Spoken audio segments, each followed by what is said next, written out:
Hi, I'm Roseanne Scimone. I'm Grace Scimone, and we're Scimone sisters from Scimone Farm.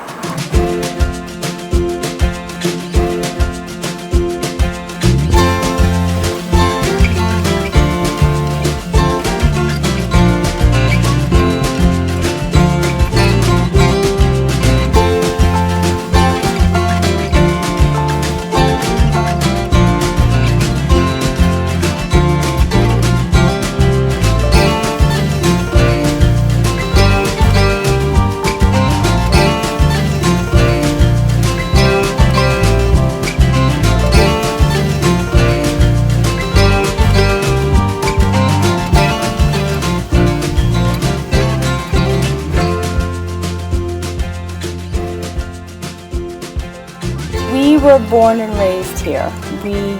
We didn't live at the farm, but the farm was home. We came every single day to our grandparents' house. This was Norna's house, and we started as little kids, help transplanting.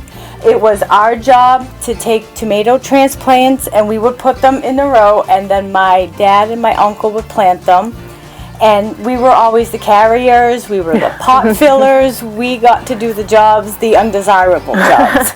And over time, it just became a passion that we just loved. And as our parents got older, more responsibility fell on us, but we knew how to do it because we'd been doing it forever. So it was a very comfortable transition for us. My grandparents came over from Italy in 1921, and they settled down and they started growing and selling in 1925. So in 2025, it will be our 100th year here. They were from Messina, Sicily. They're from Sicily. Faro Superiore. They had grapevines, they had all kinds of fig trees, they had everything.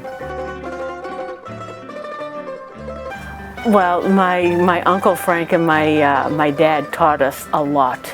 They taught us how to, pinch back tomatoes, take suckers off tomatoes.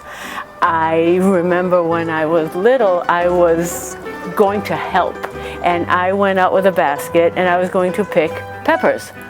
So I went with a basket and I picked a basket full of green peppers, all about the size of a potato. And well, I never lived that down because I picked them and I thought I was helping. And apparently they needed to grow just a little bit, just a little larger. So from all of that experience, right, wrong, we learned how to grow and how to pick. The end of June is fava bean season here at Scimone Farm. It was something that we wanted to try new. We knew that my dad had fava beans, when he was back in Italy. They made fava beans, they made, lentils. They grew up with all different kinds of beans. So we figured, okay, fava beans, we'll try it. We'll try it one year. And people really liked them. You can put them in a salad. You can cook them, roast them. They're full of protein. They're good protein, good fiber. So we decided to try them. And well, the first year we planted them, like in the wrong season. And we were wondering, all right, so why did they all turn black? Why are they all full of aphids? Come to find out, they do not like the heat. They hate the heat.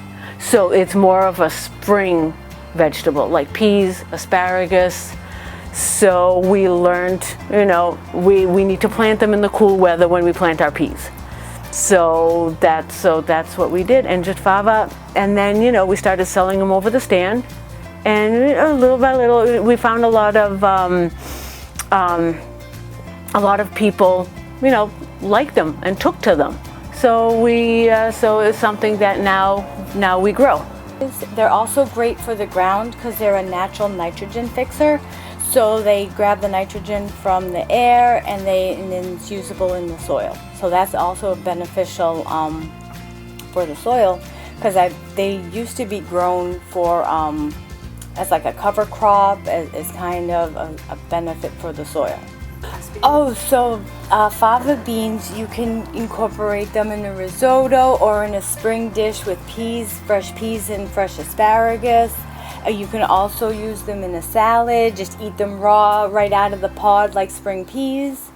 You can eat them with bread and cheese. That's how I like to do. That's how I enjoy them. How about you, Roseanne? How do you like to eat fava beans? I like fava beans in a salad, like tossed in a salad, like a bean salad. So instead of like kidney beans, you can use the fava beans. You can cook the fava beans and you can use them in a bean salad. That's the way I like them.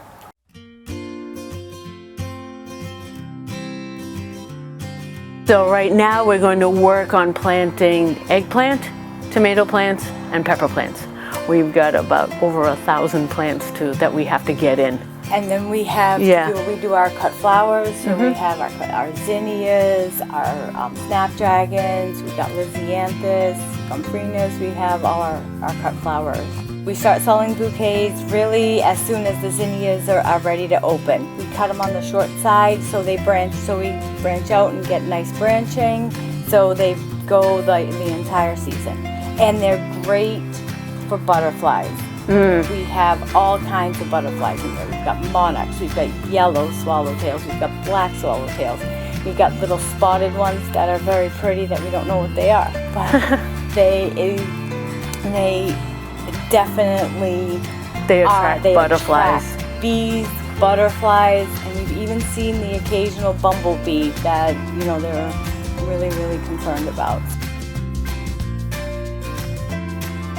Native pollinators are tremendously important because they do the farmer's work. If not, I mean, you think about like cucumbers, each cucumber blossom has to be pollinated 3 to 4 times to produce a cucumber. Same with zucchini and summer squash. Yes.